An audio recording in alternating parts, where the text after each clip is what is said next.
먼 옛날 조선 땅 위로 불볕이 내리꽂히던 해가 있었습니다. 명종 임금께서 옥좌에 오르신 지 여러 해가 흐른 무렵이었지요. 하늘은 구름 한 점 없이 새파랗게 갈라졌고 논바닥은 거북이 등처럼 쩍쩍 터져버렸습니다. 씨앗을 뿌려도 싹이 돋지 않았고 우물을 파도 물이 나오지 않았지요. 백성들의 얼굴에서는 웃음이 사라진 지 오래되었습니다. 한양 도성 안에서도 사정은 다르지 않았습니다. 저작거리에서는 쌀 한 대박의 값이 날마다 뛰어올랐고 어린아이들은 볕에 달궈진 흙바닥에 쪼그려 앉아 마른 풀뿌리를 씹었습니다. 종로 어귀에서는 이가 빠진 노파가 물 한 바가지를 얻으러 왔다가 빈손으로 돌아서는 일이 예사실이 되었지요. 조정에서는 연일 대신들이 모여 대책을 논의하였습니다. 예조 판서는 기우제를 올려야 한다 하였고 이조 판서는 민심을 달래야 한다 하였습니다. 허나 어전에서의 목소리가 높아질수록 어전 밖의 하늘은 더욱 메말라만 갔지요. 대신들의 입에서 나오는 말들은 마치 더운 바람처럼 허공을 맴돌다 사라질 뿐 타들어가는 논바닥 하나 적셔주지 못하였습니다. 그러던 어느 날부터였습니다. 백성들 사이에서 이상한 소문이 돌기 시작하였지요. 처음에는 장터 귀퉁이에서, 그 다음에는 골목 담장 너머에서, 이윽고는 안악들이 빨래를 두드리는 개울가에서도 들려오기 시작하였습니다. 왕의 덕이 부족하니 하늘이 벌을 내리는 것이다.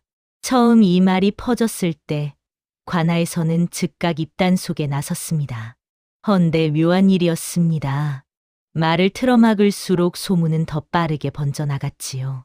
마치 메마른 땅 위에 불씨 하나가 튀어 들판 전체가 타오르듯 소문은 한양 안팎을 뒤덮어 나갔습니다. 경복궁 근정전의 처마 끝에서는 까마귀 떼가 울어댔습니다. 임금께서는 밤마다 잠을 이루지 못하셨지요. 용상 위에 홀로 앉아 촛불이 가물거리는 것을 바라보시며 대체 어디서부터 잘못된 것인지 헤아려 보셨습니다. 허나 아무리 생각하여도 답이 보이지 않았습니다. 주변에는 대신들이 가득하였으나 그들의 말은 달콤하되 공허하였고 그들의 눈빛은 공손하되 진실이 담기지 않았지요. 나라의 뿌리가 흔들리고 있었습니다. 허나 그것을 아는 이는 아무도 없었습니다.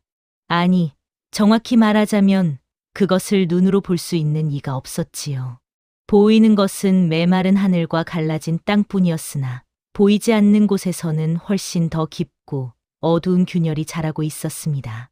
먼 남쪽 어느 한적한 마을에 그 균열을 볼 수 있는 눈을 가진 아이가 하나 있었습니다. 한양 도성에서 하룻길쯤 떨어진 작은 마을 양지골에 윤이라는 사내아이가 살고 있었습니다. 나이는 12살이었지요. 몰락한 양반가의 외아들로 태어났으나 지금은 홀어머니와 단둘이 오두막집 한 칸에 살며 근근히 끼니를 이어가는 처지였습니다. 아버지는 윤이 채 3살이 되기 전에 세상을 떠났고 어머니 박씨는 품삯 바느질로 아들을 먹여 살렸지요. 허나 윤의 눈만큼은 가난이 건드리지 못하였습니다. 맑고 투명하기가 흡사 깊은 산속 샘물 같았지요. 남루한 베옷을 걸쳤어도 그 눈동자 하나만으로 사람들은 아이에게서 범상치 않은 기품을 느꼈습니다.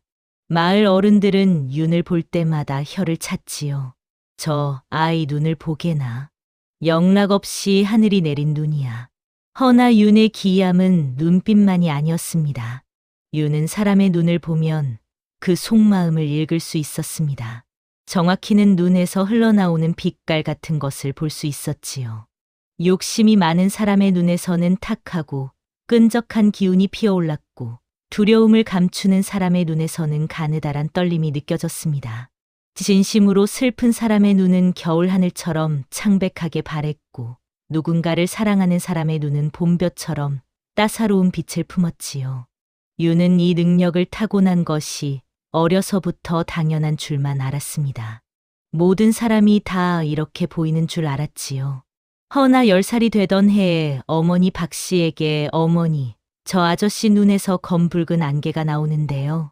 저 아저씨 뭔가 나쁜 일을 하려는 것 같아요 라고 말하였다가 어머니에게 크게 혼이 난 뒤에야 이것이 자신만의 능력임을 알게 되었습니다. 그날 이후 어머니는 윤에게 신신당부하였지요. 윤아, 절대로 남의 속을 보았다는 말을 하지 마라. 내가 그런 말을 입에 올리면 요물이라 손가락질을 받을 게야. 우린 그저 조용히 살아야 한다. 윤은 어머니의 말뜻을 이해하였습니다. 그리하여 입을 다물고 지내려 하였지요. 허나 아이의 마음은 그리 녹록지 않았습니다. 눈앞에서 거짓이 버젓이 횡행하는 것을 보면서도 모른 척하기란 무척이나 어려운 일이었으니까요. 윤은 영민하고 침착한 아이였습니다. 나이에 맞지 않게 속이 깊고 신중하여 쉬 흥분하거나 들뜨는 법이 없었지요. 마을 어른들이 다투는 소리가 들리면 슬며시 그 자리를 피하였고 누군가 거짓말을 하여도 그 자리에서 바로 들이받는 대신 가만히 지켜보다 조용히 그 자리를 떠났습니다. 덕분에 마을 사람들 사이에서 윤은 말 없고 얌전한 아이로 통하였지요. 허나 때로는 그 침묵이 윤을 무겁게 짓눌렀습니다. 보이는 것들이 너무나 많았기 때문이었지요. 거짓 미소 뒤에 숨은 욕심, 공손한 절 뒤에 도살인 경멸, 다정한 말 속에 감춰진 증오. 윤의 눈에는 그 모든 것이 선명하게 보였고 그 무게를 홀로 감당하는 일은 12살 아이에게 적잖이 버거운 짐이었습니다. 그래도 윤은 오늘도 눈을 뜨고 세상을 바라보았습니다. 양지골 오두막에서 어머니 박 씨는 날마다 바느질감을 들고 앉았습니다. 박 씨는 한때 반듯한 양반가의 부인이었으나 남편이 세상을 떠나고 가세가 기운 뒤로는 허들의 실도 마다하지 않고 아들을 키워왔지요. 손마디가 굵어지고 등이 굽어가는 것은 어쩔 수 없는 세월이었으나 아들 윤만은 그 눈빛처럼 맑고 올곧게 자라기를 바랐습니다. 허나 아들의 기이한 능력이 박 씨의 마음에는 늘 두꺼운 불안으로 자리하고 있었지요. 재주가 너무 뛰어나면 화를 부른다. 못난 척, 모르는 척, 그게 사는 길이다. 박 씨는 날마다 이 말을 마음속으로 되뇌었습니다. 아들이 자신의 능력을 드러낼 때마다 가슴이 덜컥 내려앉았지요. 사람들의 속을 꿰뚫어 본다는 소문이 퍼지기라도 하면 권세 있는 자들이 그냥 두지 않을 것임을 박 씨는 본능적으로 알고 있었습니다. 그러나 한양 도성 한복판, 경복궁 담장 안에는 전혀 다른 종류의 인물이 있었습니다. 영의정 기말로였지요. 조선 팔도를 통틀어 그보다 권세 높은 신하는 없다 하여도 과언이 아니었습니다. 왕의 총애를 독차지하고 조정의 인사를 제 소나기에서 주무르는 그였으나 그 웃음 뒤에 숨겨진 얼굴은 차갑고 날카로웠지요. 자신의 비밀이 드러날까 두려워하는 자의 눈빛이 그의 눈에서 늘 일렁이고 있었습니다. 허나 그것을 볼 수 있는 사람은 아무도 없었습니다. 아직까지는요. 기말로는 왕 위에 군림하고자 하였습니다. 겉으로는 충성을 입에 달고 살았으나 속으로는 왕이 허수아비가 되기를 바랐지요. 자신의 뜻대로 조정을 움직이고 자신의 뜻대로 나라를 운영하며 역사에 자신의 이름을 가장 높이 새기고자 하는 욕망이 그의 가슴 속에서 타오르고 있었습니다. 그런 그에게 가장 두려운 것은 단 하나였습니다. 자신의 속을 훤히 들여다보는 눈이었지요. 한편 궁궐 깊숙한 곳, 왕을 가장 가까이에서 모시는 내관 중에 상선엄씨라는 인물이 있었습니다. 나이는 50을 훌쩍 넘겼고 얼굴에는 세월의 주름이 깊이 패여 있었지요. 허나 그 주름 사이로 빛나는 눈빛만큼은 젊은 시절보다 오히려 더 맑고 깊었습니다. 엄씨는 왕의 안위를 진심으로 걱정하는 몇 안 되는 궁인 가운데 하나였지요. 날로 초췌해지는 왕의 용안을 바라보며 엄씨는 밤마다 마음을 졸였습니다. 전하께서 저리 야위어 가시니 대체 어떻게 해야 한단 말인가. 아무도 진실을 말하지 않는 조정에서 진실을 들려줄 수 있는 누군가가 필요하였습니다. 엄씨는 그 누군가를 찾아 조용히 귀를 기울이기 시작하였지요. 그리하여 마침내 멀리 양지골에서 한 아이의 소문이 엄씨의 귀에 흘러들었습니다. 양지골은 작고 조용한 마을이었습니다. 밭에서 걷어들이는 것으로 먹고 살고 이웃끼리 품앗이를 하며 살아가는 소박한 곳이었지요. 가뭄이 들어 논바닥이 갈라지고 나서야 사람들의 얼굴에 그늘이 드리웠으나 그래도 마을 안의 인심은 아직 따뜻하게 남아 있었습니다. 그 마을에서 유는 말없이 제 몫을 하며 살았습니다. 어머니의 바느질감을 갖다 주고 품삯을 받아오거나 마을 어귀의 우물에서 물을 길어오거나 나무단을 등에 지고 산에서 내려오는 것이 윤의 일상이었지요. 글 공부를 제대로 한 적이 없었으나 혼자 책을 빌려다 읽어 글자를 익혔고 그 영리함은 마을 서당 아이들 가운데 단연 으뜸이었습니다. 어느 날 마을 안악 하나가 윤을 찾아왔습니다. 윤아, 우리 집 수놓은 배 하나가 없어졌는데 어디 갔는지 알 수 있겠니? 윤은 잠시 안악의 눈을 들여다보았지요. 그러고는 천천히 입을 열었습니다. 아주머니 댁 둘째 도련님이 장터에 내다 팔았을 겁니다. 쌈짓돈이 필요하셨던 모양이에요. 안악은 처음에는 발끈하였지요. 허나 집으로 돌아가 확인하였더니 윤의 말이 틀리지 않았습니다. 그 뒤로 마을에서는 윤에게 잃어버린 것을 찾아달라는 부탁이 하나씩 들어오기 시작하였지요. 잃어버린 낫, 사라진 씨앗꾸러미, 떠내려간 빨래감. 윤은 그때마다 물건을 잃은 사람의 눈을 한번 들여다보고 어디에 있는지를 알려주었습니다. 신기하게도 틀린 적이 없었지요. 그러다 어느 봄날 마을에서 더 큰 일이 벌어졌습니다. 마을을 관할하는 수령이 내려와 올해 세금을 2배로 올리겠다고 선포한 것이었지요. 가뭄으로 수확이 반토막이 난 마당에 세금을 2배로 내라 하니 마을 사람들은 눈앞이 캄캄하였습니다. 어른들은 수령 앞에 무릎을 꿇고 사정하였으나 수령은 들은 척도 하지 않았지요. 윤은 그 수령의 눈을 보았습니다. 탁하고 기름진 기운이 그 눈에서 뚝뚝 흘러내리고 있었습니다. 상납할 뇌물을 마련하기 위해 백성들을 쥐어짜는 것임이 한눈에 보였지요. 윤의 작은 가슴 속에서 뭔가가 뜨겁게 끓어올랐습니다. 윤이 앞으로 걸어 나왔습니다. 날이 이 마을 사람들은 올해 가뭄으로 수확이 지난해의 절반도 안 됩니다. 그런데 세금을 2배로 올리신다면 이 마을에서 겨울을 넘기지 못하는 가솔이 생길 것입니다. 날이 깨서 위에 올리셔야 할 상납금이 있다는 것도 압니다만 그것은 백성의 피를 쥐어짜는 방도로 마련하셔서는 아니 될 것입니다. 주위가 일순 조용해졌습니다. 수령의 얼굴이 시뻘겋게 달아올랐지요. 허나 아이의 눈빛이 너무나 또렷하고 흔들림이 없었으므로 선뜻 큰 소리를 치지 못하였습니다. 결국 수령은 헛기침을 두어 번 하고는 세금 인상을 다음으로 미루겠다는 말을 남기고 돌아갔지요. 마을 사람들은 윤을 애워싸고 손을 잡으며 고마워하였습니다. 허나 그날 이후 관아에서 윤을 주목하기 시작하였습니다. 수령의 일이 있고 나서 열흘쯤 지났을 무렵이었습니다. 양지골 어귀에 낯선 행차가 들어섰지요. 변변치 않은 단벌 도포를 입었으나 걸음걸이가 반듯하고 눈빛이 예리한 중년의 선비였습니다.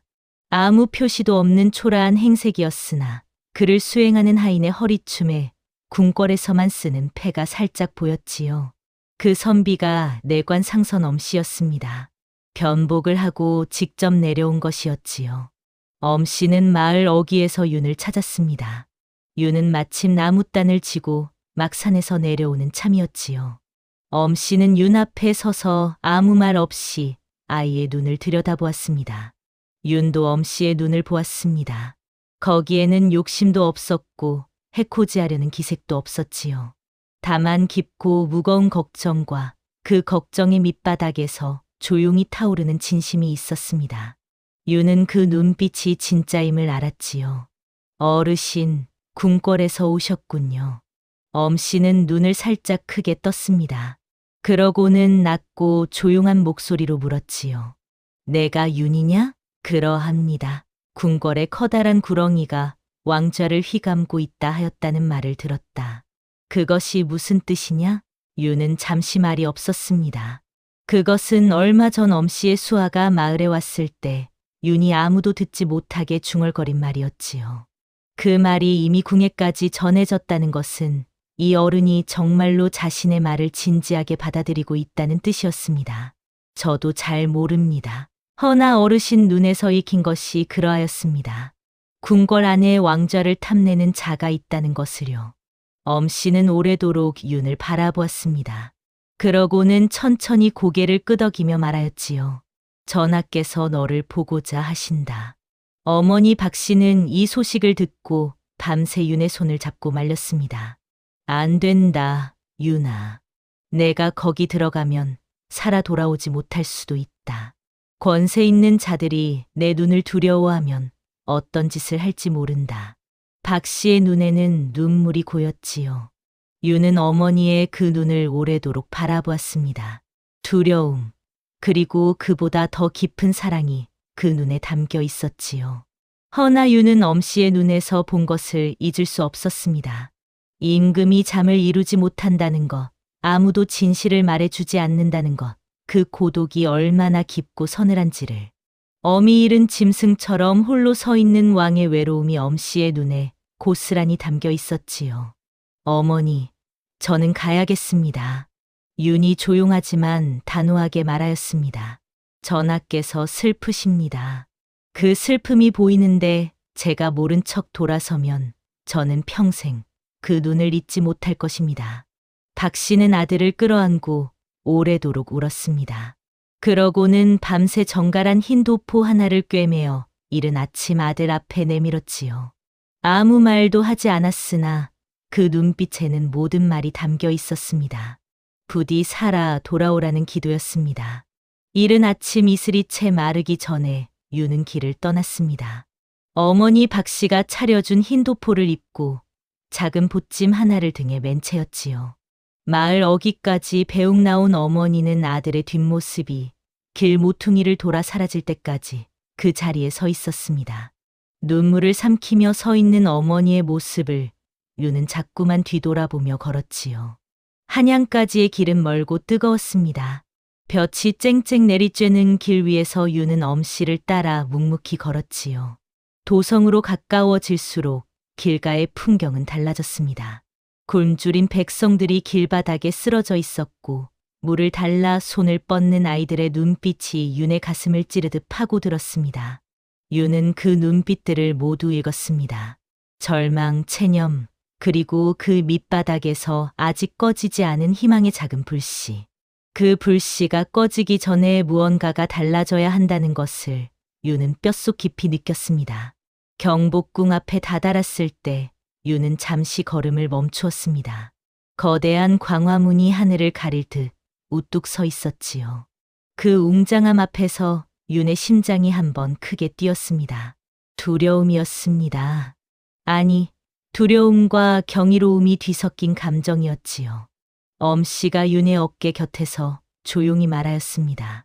이제 돌아갈 기회는 여기가 마지막이다. 한번 저 문을 넘으면 쉬이 나올 수 없을지도 모른다. 윤은 광화문을 올려다보았습니다. 그러고는 천천히 눈을 내려 두 발 앞에 문지방을 바라보았지요. 어머니의 얼굴이 떠올랐습니다. 길가에 쓰러져 있던 아이들의 눈빛도 떠올랐습니다.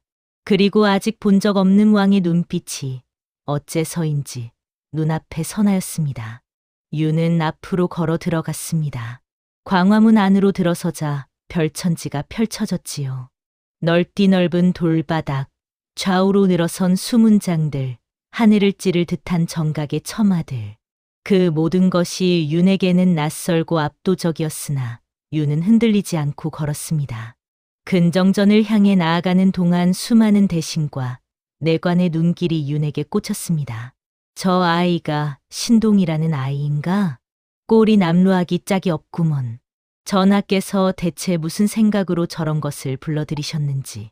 수군거리는 목소리들이 윤의 귓가를 스쳤습니다. 따가운 눈총들이 등에 박혔지요. 허나 윤은 고개를 들고 앞만 보며 걸었습니다. 그 눈빛들 속에서 진심 어린 경계심도 있었고 노골적인 경멸도 있었으나 윤은 그 어느 것에도 걸음을 늦추지 않았지요.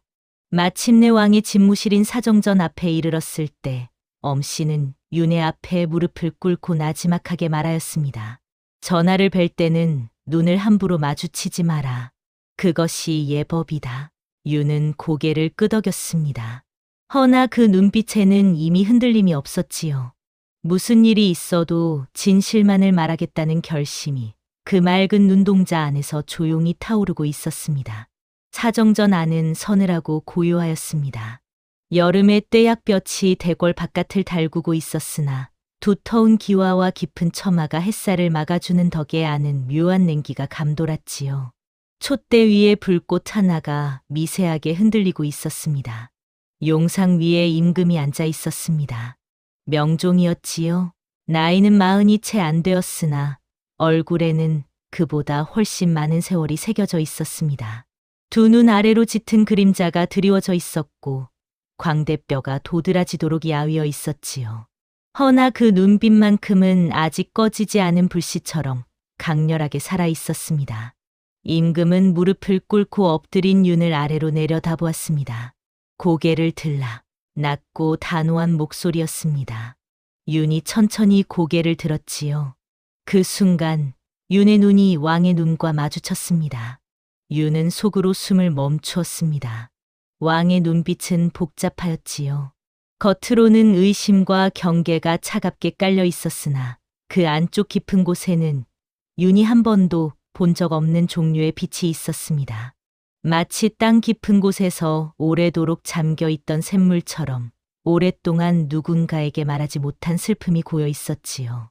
그것은 외로움이었습니다. 온 나라를 거느린 천자의 눈에서 한 번도 진심을 나눠본 적 없는 사람의 쓸쓸함이 보였지요. 윤의 가슴이 먹먹해졌습니다. 내가 사람의 속을 꿰뚫어 본다고 하던데 그것이 사실이냐? 임금의 목소리에는 믿지 않으려는 의심이 묻어 있었습니다. 윤은 천천히 입을 열었지요. 전하, 소인이 함부로 말씀드리기 어려운 것을 말씀드려도 되겠습니까? 말하라. 전하께서는 어린 시절 어마마마와 나란히 걸으셨던 후원의 작은 연못을 지금도 가끔 생각하십니다. 그 연못가에 능소화가 피었던 날 어마마마께서 전하의 손을 꼭 잡으시며 무언가를 말씀해 주셨는데 그 말씀이 전하 가슴 속에 아직 지워지지 않고 남아 있습니다. 임금의 눈이 미세하게 흔들렸습니다. 경련처럼 작은 떨림이 그 눈가를 스쳐 지나갔지요. 곁에 있던 대신들은 어리둥절한 표정으로 임금의 얼굴을 살폈습니다. 허나 임금은 그들을 보지 않았습니다. 오직 윤만을 바라보고 있었지요. 그 말을 내가 얻지 않으냐. 소인의 눈에 보이는 것이 그러하옵니다. 전하의 눈빛 안에 그 기억이 담겨 있었습니다. 긴 침묵이 흘렀습니다. 대신들이 숨을 죽이고 있었지요. 아무도 입을 열지 않았습니다. 임금은 느리게 팔걸이에서 손을 들어 올리더니 좌우에 있는 대신들을 향해 말하였습니다. 모두 물러가라. 대신들이 물러가고 사정전 안에는 임금과 윤, 그리고 엄씨만이 남았습니다. 임금이 엄씨를 향해 눈짓을 하자 엄씨는 안쪽에서 나무 상자 3개를 들고 나왔지요. 크기도 모양도 비슷한 상자들이었습니다. 겉에 아무 표시도 없었지요. 이 셋 중 가장 값진 것이 들어있는 상자를 골라라. 임금이 말하였습니다. 윤은 상자들을 하나씩 바라보았지요. 그러고는 이내 고개를 돌려 엄씨를 바라보았습니다. 어르신, 이 상자들은 어디서 가져오셨습니까? 엄씨가 잠시 머뭇거리다 답하였지요. 오늘 아침 3 대신이 각자 전하께 올린 것들이다. 윤은 알겠다는 듯 고개를 끄덕였습니다. 그러고는 상자를 향해 손을 뻗는 대신 그 상자들을 가져온 대신들이 서 있던 자리를 천천히 둘러보았지요. 아무것도 없는 빈자리를 바라보는 것 같았으나 실제로는 아까 그 자리에 서 있던 세례 대신의 눈빛을 기억하며 그것을 하나하나 되살리고 있었습니다. 전하, 소인은 상자를 열어보지 않고 말씀드리겠습니다. 허락한다. 가장 왼쪽 상자를 올린 대신은 그 안에 든 것이 얼마나 값진지에 대한 관심이 없었습니다. 다만 가장 눈에 띄는 위치에 놓이기를 바라는 마음이 컸지요. 그 마음은 보석이 아니라 전하의 시선을 원하는 것이었습니다. 임금의 눈썹이 미세하게 움직였습니다. 가운데 상자를 올린 대신의 눈에는 두려움이 있었습니다. 이것이 충분치 않으면 어쩌나 하는 두려움이었지요. 그것은 진심이 아닌 계산에서 나온 것이었습니다. 그렇다면 오른쪽은? 오른쪽 상자를 올린 대신은 이것을 올리기 전에 마음속으로 오래 고민하였습니다. 전하께서 무엇을 필요로 하시는지를 생각하였지요. 그 마음에는 욕심보다 걱정이 더 컸습니다. 임금은 천천히 오른쪽 상자를 열었습니다. 그 안에는 보석이 없었습니다. 빛바랜 작은 서첩 하나가 들어 있었지요. 임금은 그것을 들어 살펴보다가 눈을 가늘게 뜨며 중얼거렸습니다. 이것은 선왕의 어필이 담긴 서첩이 아니냐. 엄씨가 조용히 고개를 숙였습니다. 전하, 그 대신은 이것이 전하께 가장 값진 것이 되리라 여겼던 모양입니다. 임금은 서첩을 두 손으로 받쳐 들고 오래도록 바라보았지요. 그 눈가에 물기가 어렸습니다. 이윽고 임금이 윤을 향해 말하였습니다. 값진 것을 알아보는 눈은 누구나 가졌다. 허나 값진 마음을 알아보는 눈은 드물다. 윤은 조용히 고개를 숙였습니다. 임금은 그 아이의 맑은 정수리를 내려다보며 처음으로 이 만남이 뜻밖의 선물이었음을 느꼈지요. 궁궐에서의 첫날 밤이 깊어갔습니다. 엄씨는 윤에게 작은 행랑채 하나를 내주었지요. 볕이 잘 드는 조용한 방이었습니다. 허나 윤은 잠을 이루지 못하였습니다. 낮에 보았던 것들이 머릿속에서 자꾸만 떠올랐지요. 대신들의 눈, 임금의 눈, 그리고 궁을 오가며 스쳐 지나쳤던 수많은 내관과 무관들의 눈. 대부분의 눈빛은 복잡하였습니다. 욕심과 두려움이 섞였거나 체념과 충성이 뒤엉킨 것들이었지요. 허나 그 가운데 단 하나 윤의 마음을 서늘하게 만드는 눈빛이 있었습니다. 왕의 곁을 가장 가까이에서 지키는 호위무사의 눈이었습니다. 그 무사의 이름은 박진용이었지요. 몸집이 크고 눈빛이 형형하였으며 항상 검을 옆에 차고 왕의 그림자처럼 뒤를 따랐습니다. 궁궐 안에 누구도 그의 충성심을 의심하지 않았지요. 엄씨조차도 그에 대해서는 전하의 목숨을 제 목숨보다 귀히 여기는 사람이라 하였습니다. 그러나 윤이 그날 박진용의 눈을 보았을 때 윤의 등줄기에 싸늘한 것이 흘러내렸습니다. 충성의 빛깔이 없었습니다. 그 눈에 있는 것은 기다림이었지요. 어떤 것을 오래 기다려온 자의 눈빛이었습니다. 그리고 그 기다림 아래에는 짐승이 먹이를 앞에 두고 지르는 것과 비슷한 종류의 욕기가 감돌고 있었지요. 윤은 그것을 충성이라 부를 수 없었습니다. 그것은 피 냄새를 아는 자의 눈이었습니다. 윤은 그날 밤 잠자리에서 몸을 뒤척이며 생각하였습니다. 대체 저 눈빛이 무엇을 기다리는 것인지, 그 기다림의 끝이 어디를 향하는 것인지를요. 이튿날 아침, 윤은 엄씨를 찾아갔습니다. 어르신, 한 가지 여쭤봐도 되겠습니까? 말해보거라. 전하의 호의를 맡은 박진용 무사 말씀인데요. 그분이 언제부터 전하를 모셨습니까? 엄씨는 잠시 눈살을 찌푸렸습니다. 3년 전부터다. 검술이 출중하고 과묵하여 전하께서 직접 발탁하셨지. 왜 그것을 묻느냐? 윤은 잠시 망설였습니다. 그러고는 조심스럽게 입을 열었지요. 소인이 어제 그 어른의 눈에서 이상한 것을 보았습니다. 충성이 아닌 다른 무언가가요. 혹시 기우제가 언제입니까? 엄씨의 얼굴이 굳었습니다. 사흘 뒤다. 윤의 심장이 쿵 하고 내려앉았습니다. 사흘. 무언가가 사흘 안에 일어날 것이었습니다. 윤의 눈에 보인 그 기다림은 기우제를 향해 있었습니다. 왕이 가장 많은 사람들 앞에 모습을 드러내는 바로 그날을 향해서요. 어르신, 전하의 곁에 계속 붙어 계십시오. 그리고 박진용 무사가 전하 가까이 오지 못하도록 해주십시오. 엄씨는 아이를 한참 바라보았습니다. 확신하느냐? 확신할 수 없습니다. 허나 소인의 눈이 틀린 적이 없었습니다. 기우제 이틀 전 임금이 윤을 다시 불렀습니다. 이번에는 사정전이 아니라 후원의 조용한 정자였지요. 연못가에 능소화가 한창이었습니다. 짙은 주황빛 꽃송이들이 여름볕을 받아 선명하게 빛나고 있었지요. 윤은 그 꽃을 보는 순간 어제 임금의 눈에서 보았던 어린 시절의 기억이 바로 이 풍경이었음을 알았습니다. 임금은 정자에 홀로 앉아 연못을 바라보고 있었습니다. 윤이 얘를 갖춰 절을 올리자 임금이 손짓으로 가까이 오라 하였지요. 어제 내가 한 말이 자꾸 생각나는구나. 임금이 낮은 목소리로 말하였습니다. 어마마마께서 그날 어떤 말씀을 하셨는지 내가 알더냐. 소인은 기억을 읽는 것이 아니라 마음을 읽사옵니다. 그 기억이 얼마나 소중하게 간직되어 있는지는 보였으나 내용까지는 알지 못하옵니다. 임금이 작게 웃었습니다. 그 웃음은 퍽 쓸쓸하였지요. 어마마마께서는 사람을 볼 때 눈이 아니라 그 사람이 지키려는 것을 보라고 하셨다. 허나 짐은 그 말씀을 지키지 못하였어. 눈에 보이는 충성만을 믿었으니 유는 임금의 그 말을 가슴 깊이 새겼습니다. 둘은 한동안 말없이 연못을 바라보았지요. 능소와 꽃잎 하나가 바람에 떨어져 연못 위에 내려앉았습니다. 물결이 잔잔하게 퍼져나갔지요. 내 눈에 지금 이 궁궐이 어떻게 보이느냐? 임금이 물었습니다.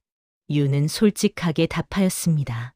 전하, 궁궐 안에서 전하를 진심으로 걱정하는 이는 많지 않사옵니다.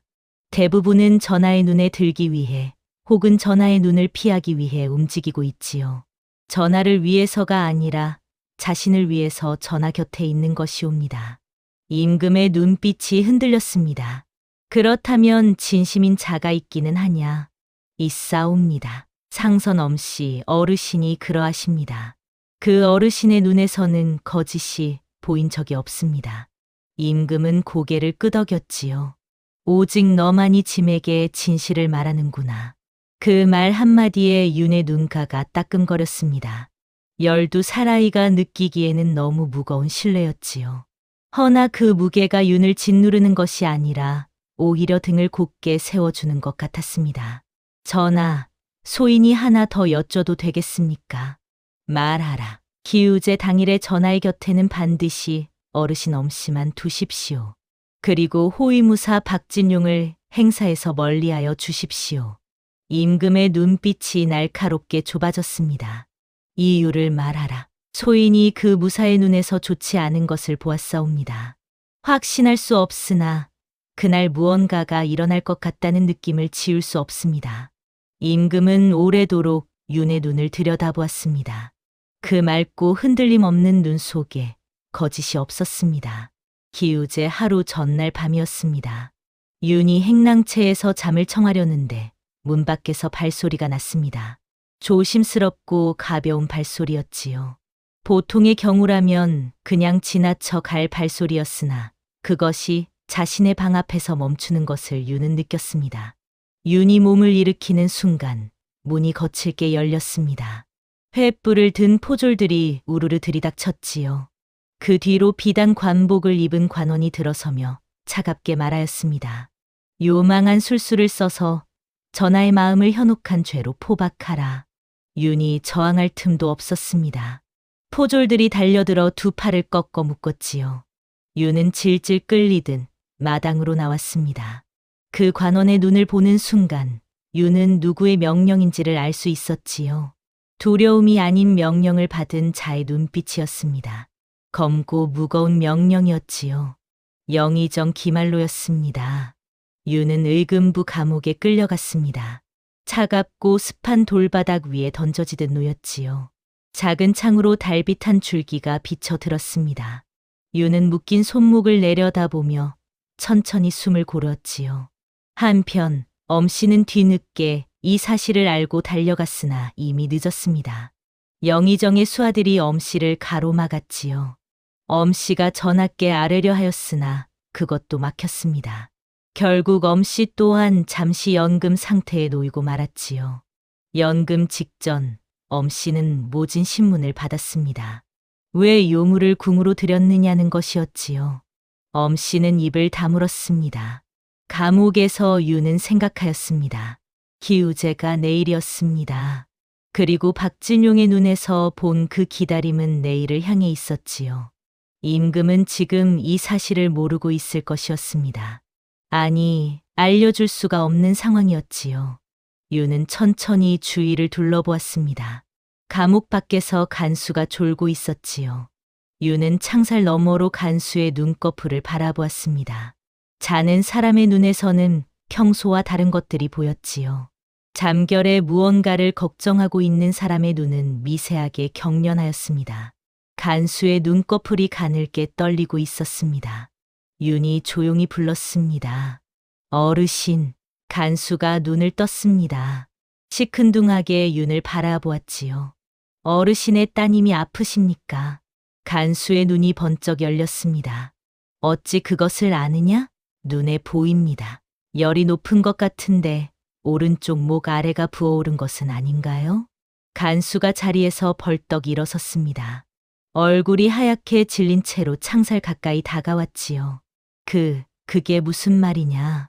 소인이 의원은 아니오나 그 증상에는 연뿌리를 지시겨 목에 붙이고 쑥을 달여 마시면 열이 빠지는데 도움이 됩니다. 서둘러 가보셔야 합니다.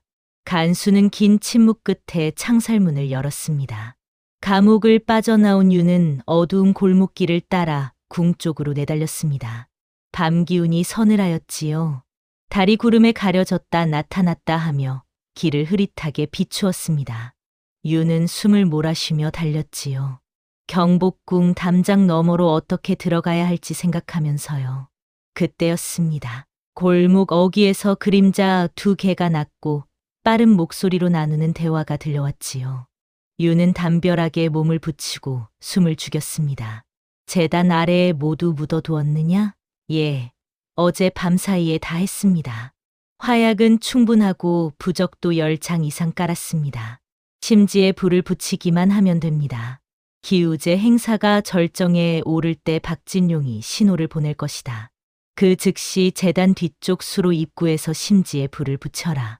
알겠습니다. 그렇게 되면 전하께서는 두 그림자가 순간 움직임을 멈추었습니다. 윤은 숨조차 쉬지 않았습니다. 심장이 귀에서 소리 나게 뛰었지요. 두 사람이 주위를 살피다 아무 인기척이 없자 다시 걸음을 옮겼습니다. 그 뒷모습이 어둠 속으로 사라지는 것을 보며 윤은 벽에서 등을 뗐습니다. 온몸이 떨렸습니다. 제단 아래 화약, 기우제 절정, 박진용의 신호, 모든 것이 하나로 맞아떨어졌지요. 윤이 며칠 전부터 느꼈던 서늘한 예감이 현실로 드러나는 순간이었습니다.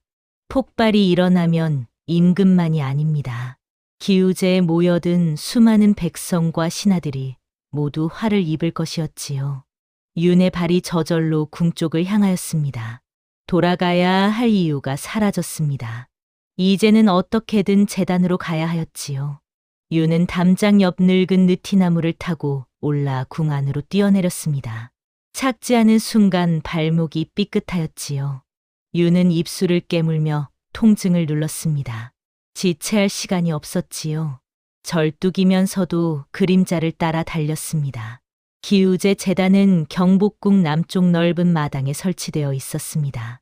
이른 아침부터 준비가 시작될 터였지요. 하늘이 아직 새벽빛을 띠고 있었으나 제단 주변에는 이미 사람들이 오가고 있었습니다. 윤은 담장 그늘을 따라 제단 쪽으로 다가갔습니다. 그때 윤의 손이 무언가에 닿았습니다. 감옥 간수가 문을 열어주며 건넨 작은 단도였지요. 간수는 아무 말 없이 그것을 윤의 손에 쥐어주고 등을 돌렸습니다. 자기 딸을 살릴지도 모를 아이에게 줄 수 있는 유일한 것이었지요. 윤은 그 단도를 품속에 꽉 쥐었습니다. 제단은 나무와 천으로 크게 만들어진 것이었지요. 그 아래에는 수로가 지나가고 있었습니다. 아까 들은 대화 속에 수로 입구라는 말이 있었지요. 윤이 제단 뒤쪽 수로 입구를 찾기 시작하였을 때였습니다.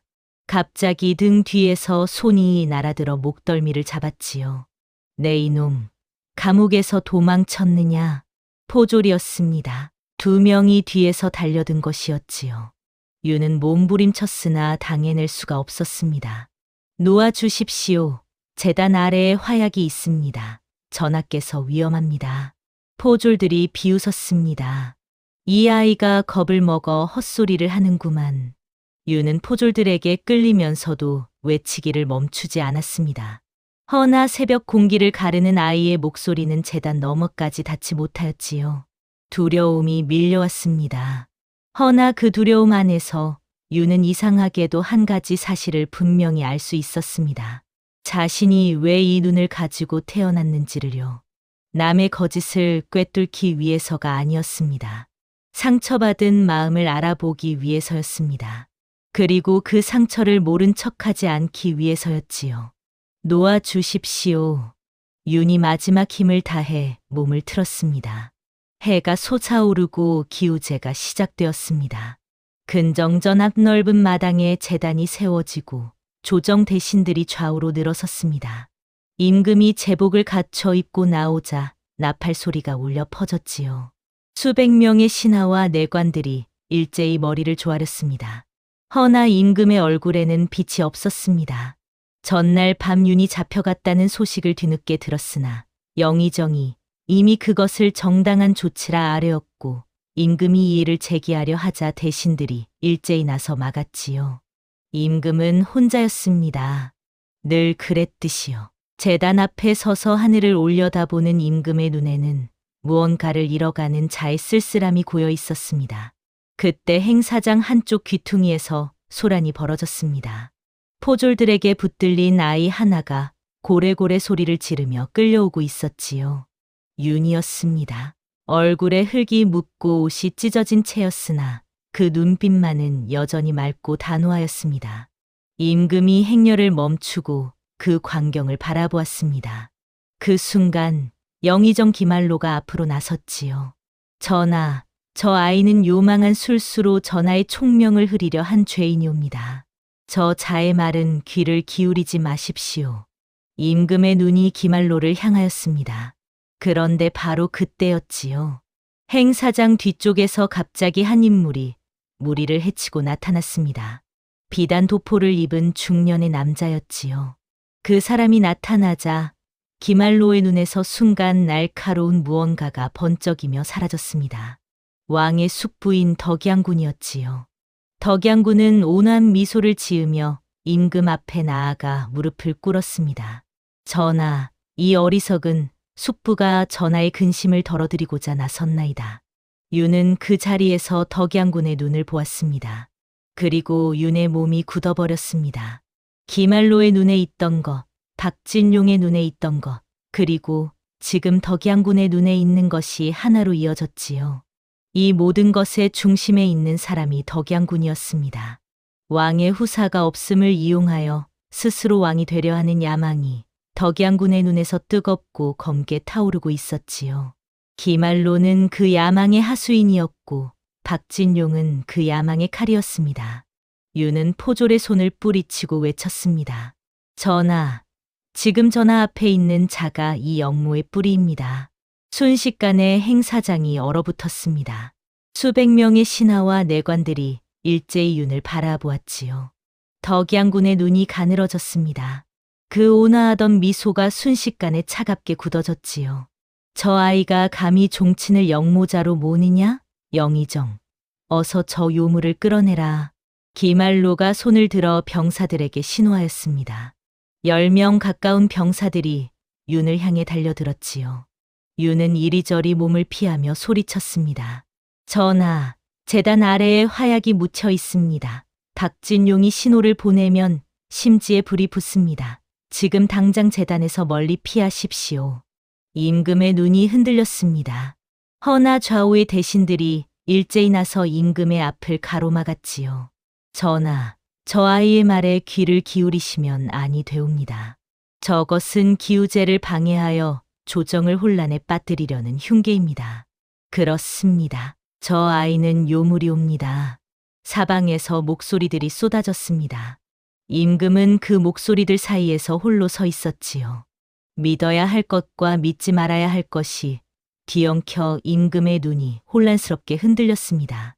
그때 박진용이 움직였습니다. 슬며시 손을 들어 올렸지요. 그것이 신호였습니다. 저 멀리 제단 뒤쪽에서 누군가가 그 신호를 받았습니다. 윤이 그것을 보았지요. 안 됩니다. 윤이 병사들의 손을 뿌리치고 온 힘을 다해 제단을 향해 달렸습니다. 병사들이 뒤를 쫓았지요. 윤의 짧은 두 다리가 있는 힘껏 돌바닥을 박찼습니다. 제단 뒤쪽 수로 입구까지는 아직 멀었지요. 한 병사의 손이 윤의 어깨를 잡았습니다. 윤이 그 손을 뿌리치다가 앞으로 고꾸라졌지요. 무릎과 손바닥이 돌바닥에 긁혔습니다. 그래도 다시 일어났지요. 또 다른 병사가 앞을 막아섰습니다. 윤은 왼쪽으로 몸을 틀어 피하였습니다. 그러나 세 번째 병사에게 옷자락이 잡히고 말았지요.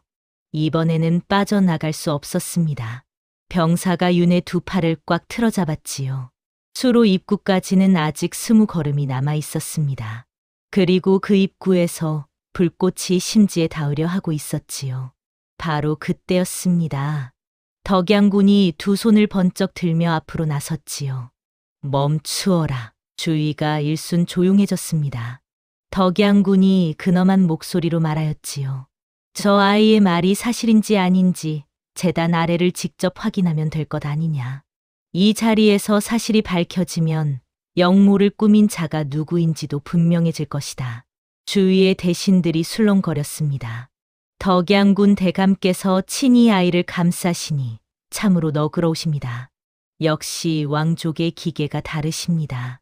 사람들이 고개를 끄덕이며 수군거렸지요. 임금도 그 말에 잠시 흔들렸습니다. 허나 윤은 덕양군의 눈을 놓치지 않았습니다. 그 눈에는 너그러움이 없었지요. 있는 것은 계산이었습니다.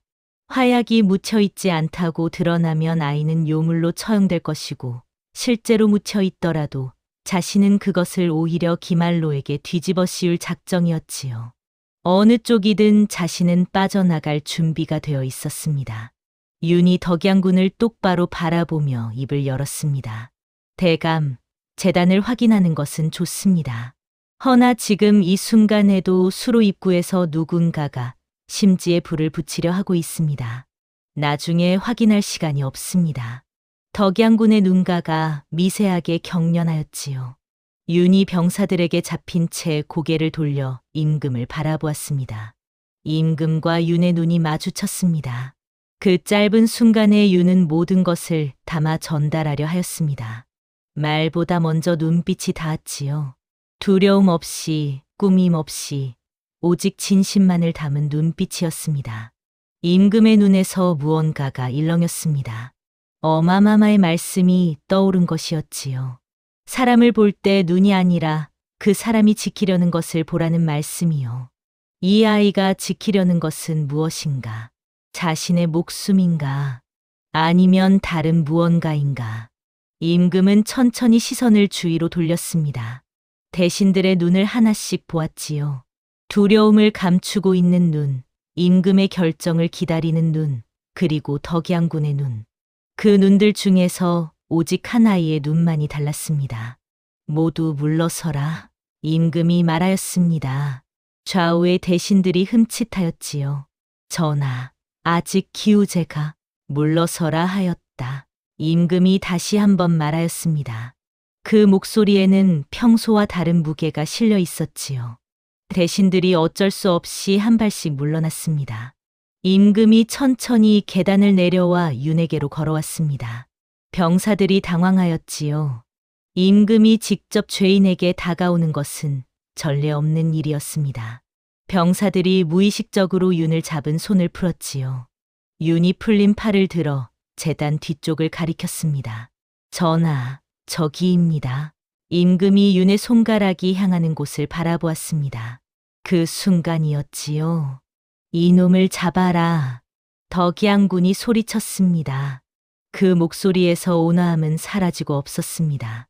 차갑고 날카로운 명령이었지요. 박진용이 검을 뽑아 들었습니다. 그 눈에서 기다림이 마침내 끝났다는 빛이 번득였지요. 박진용의 칼끝이 임금을 향하였습니다. 전하, 윤이 외쳤습니다. 윤의 몸이 저절로 움직였지요. 다리가 땅을 박차고 임금을 향해 뛰었습니다. 박진용의 칼이 허공을 가르며 임금 쪽으로 날아드는 것을 보면서 윤은 그 사이로 뛰어들었지요. 칼끝이 윤의 왼쪽 어깨를 스쳤습니다. 따끔한 것보다 뜨거운 것이 느껴졌지요. 윤은 이를 악물었습니다. 그러고는 상처 입은 손으로 도포 안에 단도를 꺼내 제단 쪽으로 달렸지요. 수로 입구가 보였습니다. 그 안에서 불꽃 하나가 심지를 타고 기어오고 있었지요. 불꽃이 심지를 태우며 화약이 있는 쪽으로 빠르게 다가오고 있었습니다. 윤이 단도를 내리쳤습니다. 심지가 끊어졌습니다. 그러나 불꽃의 끝자락이 이미 심지 끄트머리에 닿아 있었지요. 타다 남은 불씨가 윤의 손등 위로 옮겨 붙었습니다. 윤이 이를 악문 채 손으로 불씨를 움켜잡았지요.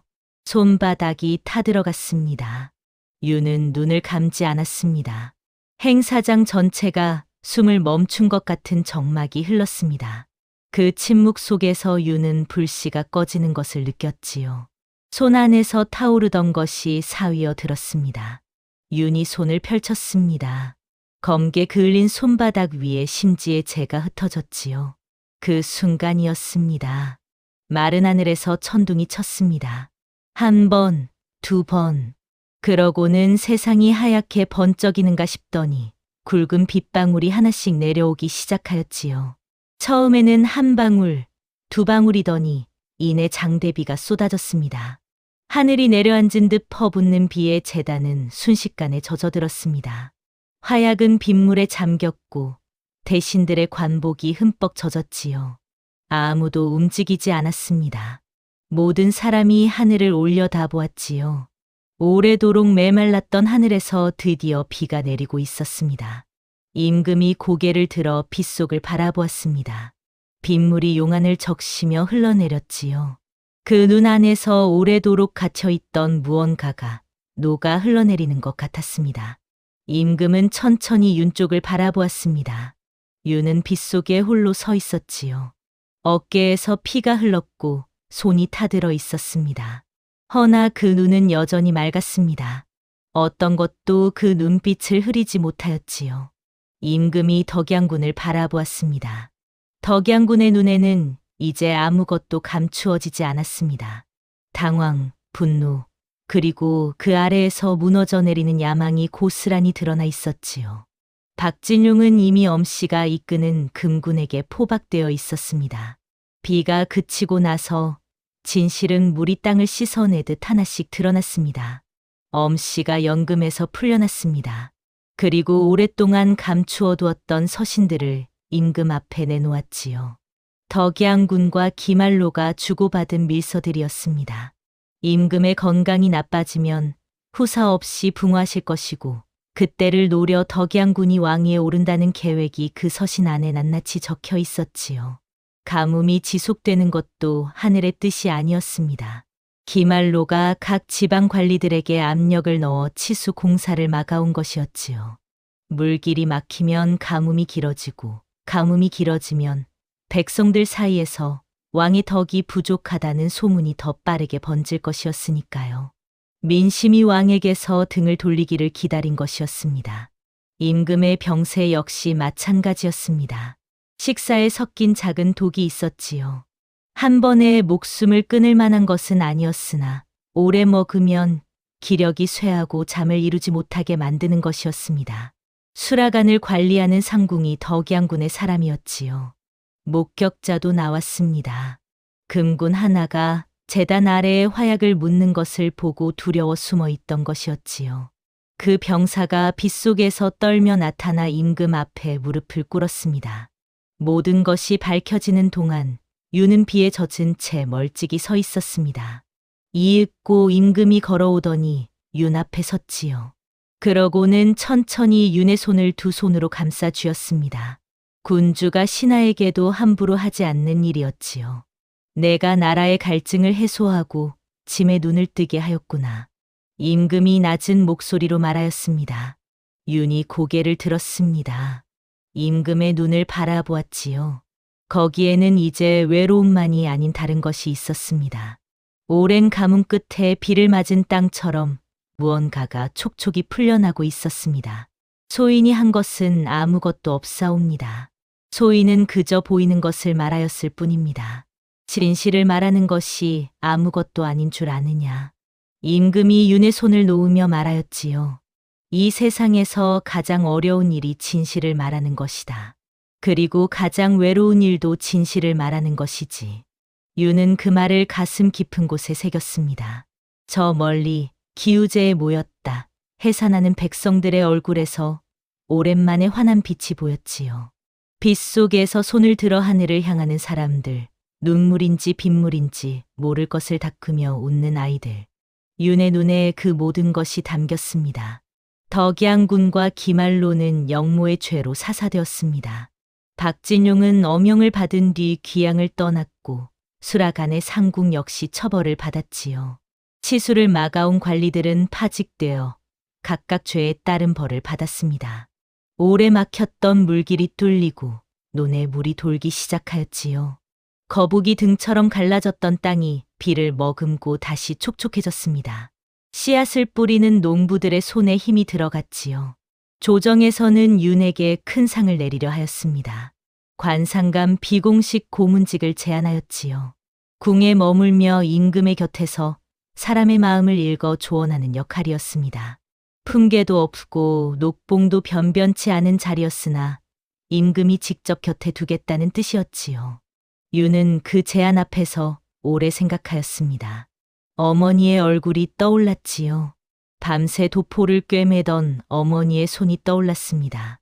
그리고 돌아오라는 말 대신 눈물을 삼키며 배웅하던 어머니의 등이 떠올랐지요. 윤이 임금 앞에 무릎을 꿇었습니다. 전하, 소인은 고향으로 돌아가겠습니다. 행사장에 있던 몇몇 신하들이 어이없다는 듯 서로를 바라보았지요. 어찌하여? 임금이 물었습니다. 소인에게는 아직 배워야 할 것들이 너무 많사옵니다.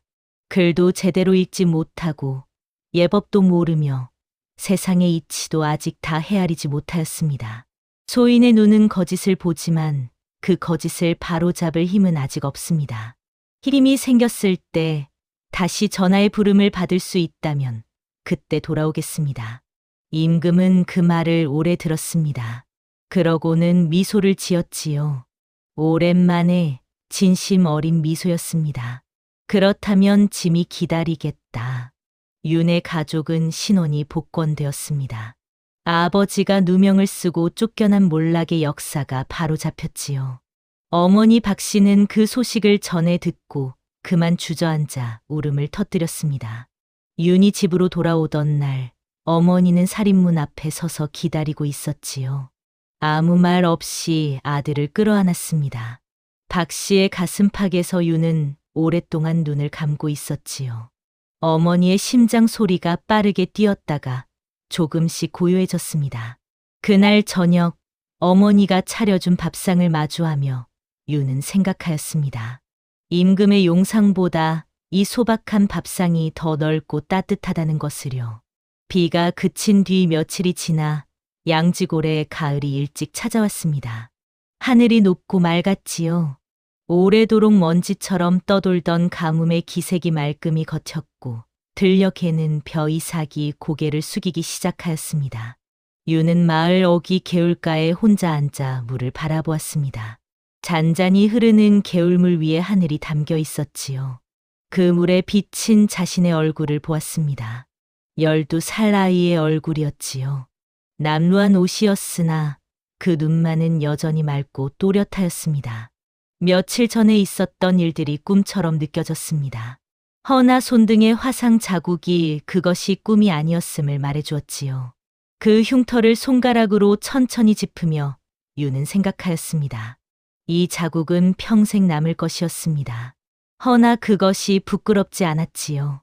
오히려 이 자국 덕분에 윤은 중요한 것을 알게 되었습니다. 진실을 말하는 데는 반드시 무언가가 타들어가야 한다는 것을요. 이튿날부터 윤은 글 공부를 시작하였습니다. 마을 훈장 어른을 찾아가 정식으로 배움을 청하였지요. 훈장은 윤의 이야기를 이미 들어 알고 있었으므로 흔쾌히 받아들였습니다. 첫날 훈장이 물었지요. 윤아, 너는 왜 글을 배우려 하느냐? 세상을 보는 눈은 있으나 그것을 바로잡을 힘이 없습니다. 힘을 기르고 싶습니다. 훈장이 고개를 끄덕이며 말하였지요. 그렇다면 한 가지를 명심하여라. 눈으로 보는 것은 현재이지만 글로 배우는 것은 과거와 미래를 함께 본다. 사람의 눈을 읽는 것은 하늘이 준 재주이지만 사람의 마음을 움직이는 것은 내가 길러야 할 덕이다. 유는 그 말을 가슴 깊이 새겼습니다. 옛말에 백절불굴이라는 말이 있습니다. 어떠한 난관에도 굽히지 않고 이겨나간다는 뜻이지요. 어린 윤이 보여준 것도 그러하였습니다. 감옥에 갇혀도, 포졸에게 쫓겨도, 칼에 스쳐도, 불에 타들어도 진실을 향한 발걸음을 멈추지 않았지요. 눈에 보이는 권세보다 무서운 것은 보이지 않는 사람의 마음이나 그 마음을 여는 열쇠 또한 진실뿐이라는 것을 유는 온몸으로 배웠습니다. 훗날 그 맑은 눈의 아이가 어엿한 어른으로 자라 다시 한양길을 걸었다는 이야기가 있습니다. 허나 그것은 또 다른 이야기입니다. 지금 이 이야기의 마지막은 개울가에 앉아 물에 비친 자신의 눈을 바라보는 작은 소년의 모습으로 끝을 맺지요. 맑은 하늘과 넘실대는 벼 이삭을 배경으로 아이는 조용히 웃었습니다. 그 눈에는 이제 두려움이 없었습니다. 다음 영상을 빠르게 만나보시려면 좋아요와 구독을 눌러주세요. 그럼 더 재미있는 영상으로 찾아뵙겠습니다. 모두 행복한 하루 보내세요.